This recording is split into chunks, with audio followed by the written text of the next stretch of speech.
बिहार में चुनावी माहौल पूरा तरीक़े से गरमाया हुआ है, चाहे वो एनडीए हो या फिर महागठबंधन हो। दोनों ही गठबंधन में चुनावी रंजिश चल रही है और इसी के बीच में एक घटना हो चुका है। मोकामा जिले से ये खबर आ रहा है जहां पे हत्या हुआ है एक बाहुबली विधायक जो कि लड़ रहे थे किसी पार्टी से। उसके ऊपर आज हम बात करने वाले हैं और ये जो खबर है पूरे तरीक़ा से इंडिया में वायरल हो चुका है और ख़ास करके बिहार और यूपी में चुनाव हो और वहाँ पे कोई कांड ना हो, ऐसा हो नहीं सकता है। खास करके बिहार में तो जरूर जब भी इलेक्शन होता है तभी कुछ ना कुछ कांड होता है, असेंबली इलेक्शन के वक्त ही होता है। तो देखिए बिहार के मोकामा जिला से 3 बाहुबली विधायक खड़े होते हैं।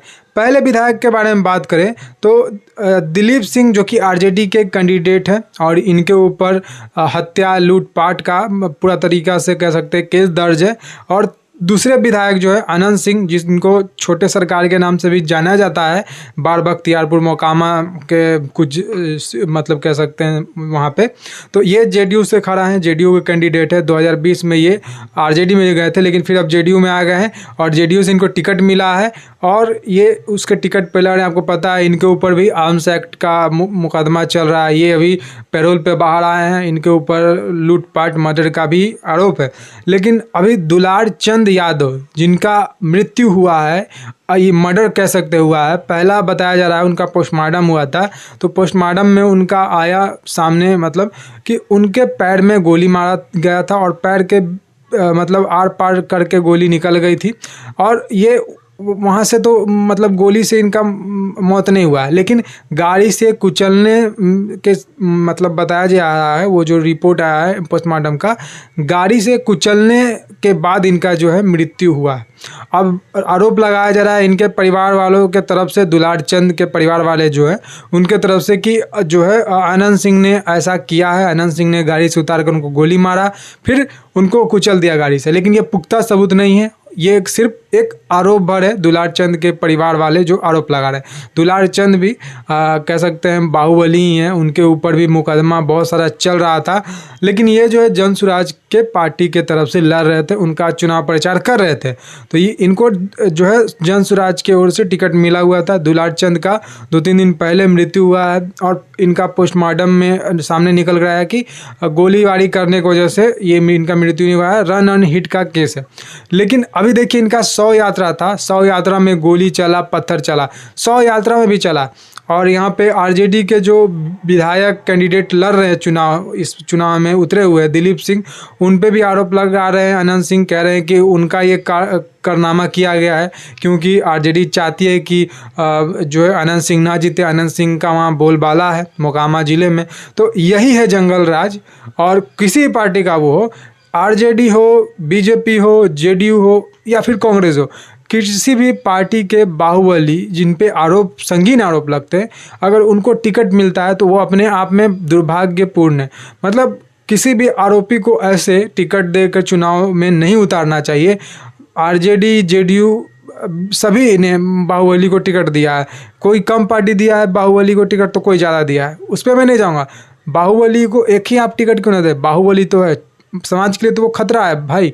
बाहुबली चुनाव ना लड़े, ऐसा कोई संविधान में प्रावधान करना चाहिए। अभी पता है लेकर आए थे अमित शाह प्रावधान संविधान में कि जो जिस पे आरोप सिद्ध होता है वो जेल से 1 हफ्ते, 2 हफ्ते, 1 महीने तक बाहर नहीं निकलता है, वो अपने आप सीएम पद से बर्खास्त हो जाएगा और उसी के पार्टी के कोई जो है चेहरे सीएम लड़ सकते, सीएम का शपथ ले सकते क्योंकि उनका मेजोरिटी है। जिसके पार्टी का जो कैंडिडेट है उन पे आरोप लगेगा तो इस पे पूरे विपक्ष जो है घेर रही थी बीजेपी को, संसद नहीं चलने दे रही थी।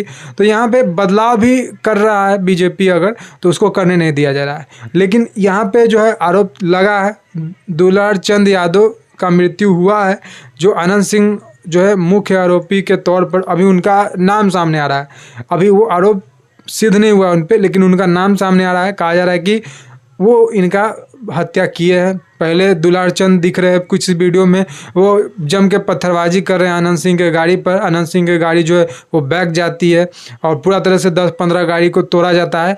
अनंत सिंह वहाँ तो नहीं होते हैं उस स्पॉट डेट जहाँ पे उनका हुआ था। लेकिन अब इतने में कहा जा रहा है कि दिलीप सिंह जो है, जो कि आरजेडी के कैंडिडेट है, उनका कोई साजिश किया हुआ है उन्होंने ये चुनाव प्रचार से पहले बोला था कि चुनाव दिमाग से लड़ा जाएगा। तो इस पे पब्लिक उनको घेर रही है कहीं ना कहीं।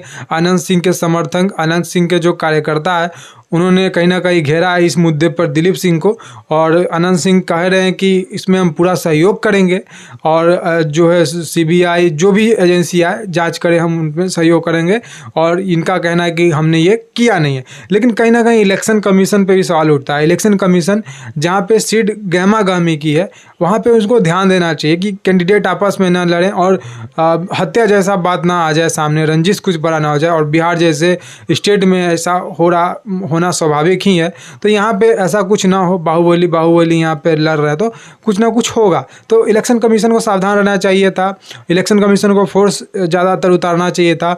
और सबसे पहले आर्म कहाँ से आए इलीगल तरीक़ा से, क्योंकि आचार संहिता भी लगा हुआ है, सभी के आर्म्स जो है वो थाना में जमा हो जाते हैं। लेकिन अभी भी ये माफिया जो है आर्म्स लेकर घूम रहे हैं। अब कौन इसमें मुख्य आरोपी नहीं है ये तो बाद में पता चलेगा, क्योंकि पुलिस इसके जांच में जुटी हुई है। लेकिन यही जंगल राज है और इसी जंगल राज से बचने के लिए ये लोग जो है बोल रहे हैं। और जो लोग चाहते हैं आरजेडी आए, तो देख लीजिए आरजेडी आएगी तो क्या होगा। अभी तो आरजेडी का सरकार नहीं, आचार संहिता में ही ये हो रहा है, प्रचार प्रसार में ही। अभी किसी का सरकार नहीं है, जो इलेक्शन कमीशन का यहाँ पे राज चल रहा है। क्योंकि आचार संहिता जब लगता है तो इलेक्शन कमीशन का किसी भी राज्य में पूरा तरह से कंट्रोल होता है। तो इलेक्शन कमीशन के कंट्रोल में ये सब हो रहा है, तो समझिए आप कितना बड़ा बात है। अभी जब आरजेडी सत्ता में आएगी तो क्या होगा। तो किसी भी पार्टी के हो, कोई भी पार्टी का जो व्यक्ति है कैंडिडेट उतारता है माफिया, उनके लिए बहुत दुर्भाग्यपूर्ण बात है। और ख़ास करके बिहार में आप देखिए, मुजफ्फरपुर में जो है तेजस्वी यादव का जो है रैली होने वाला था, लेकिन उन्होंने फ़ोन से ही संबोधित कर दिया, बोल दिया कि पानी बरस रहा है इसीलिए हेलीकॉप्टर लैंड नहीं करेगा तो नहीं आ सकेंगे।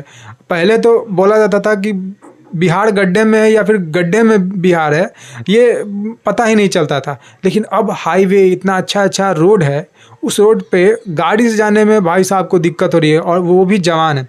समझिए आप, नीतीश कुमार को बोल रहे थे कि बीमारी है उनको, वो बीमार चल रहे हैं, वो ठीक से काम नहीं कर पा रहे हैं, उनका उम्र हो गया है, वो बीमार भी चल रहे हैं। आरजेडी के जो कहना है उसी के मुताबिक, फिर भी वो पानी में ही सवार कर रहे हैं और गाड़ी से जा रहे हैं।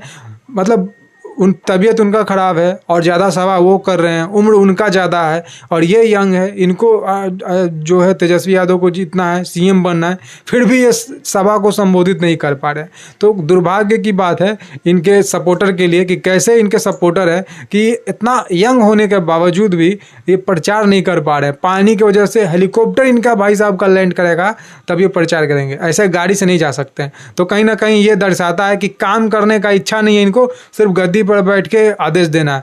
मतलब आप देखिए, हेलीकॉप्टर में बैठेंगे, ये आराम से हवाई सैर करेंगे, फिर उसके बाद आएंगे स्टेज पर, स्टेज में भी लगाएंगे एसी कूलर और उसके बाद भाषण देंगे, उसके बाद वापस से हेलीकॉप्टर में बैठ कर चले जाएंगे।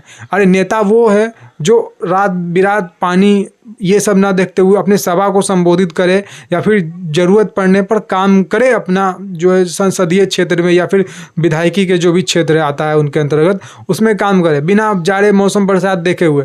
अब ये जो है वोटर जो है, आम जनता जो है, वो धूप बरसात पानी देख कर जाती है क्या वोट करने? वो किसी भी समय जाती है वोट करने। तो वो जब आम जनता है, जब वो ये सब देखने लगे, पानी धूप ठंड, तो वोटिंग हो गया भैया, कोई कभी बहुमत ही नहीं आएगा।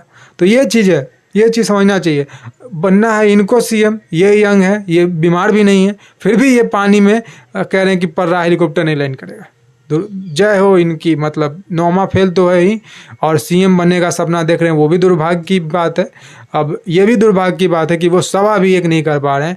अभी उम्र 32-33 साल का हो रहा है, अभी भी मतलब इसी उम्र में ये कह रहे हैं कि हमसे ना हो पाएगा। तो भाई छोड़ दीजिए सीएम का कुर्सी, कोई और अच्छे कैंडिडेट को सीएम बनाइए, अपने पार्टी से कोई अच्छे कैंडिडेट को लाइए जो वेल एजुकेटेड हो। नौमा फेल आप कहाँ से आ गए? इस दावेदार में आप है ही नहीं। एक कह सकते हैं कि चांदी का या फिर सोना का, हीरा का चम्मच लेकर ये पैदा हुए, चांदी का तो नहीं, सोना और हीरा का चम्मच लेकर तेजस्वी यादव पैदा हुए हैं। और ये चाहते हैं कि वो बस बिहार के गद्दी पर इन्हीं का राज है, इनकी पार्टी से और कोई नहीं आ सकता है। अरे भाई छोड़ दो बीजेपी या फिर जेडीयू छोड़ दो, अरे महागठबंधन में ही कोई अच्छा वेल एजुकेटेड आदमी नहीं है जिसको सीएम बनाया जा सके? क्या लालू परिवार से ही आ सकता है, कोई सीएम बन सकता है, ऐसा तो नहीं है। तो ये चीज़ पे विचार जरूर करिएगा। फिलहाल आज की इस वीडियो में इतना ही। जय हिंद, वंदे मातरम, जय श्री राम।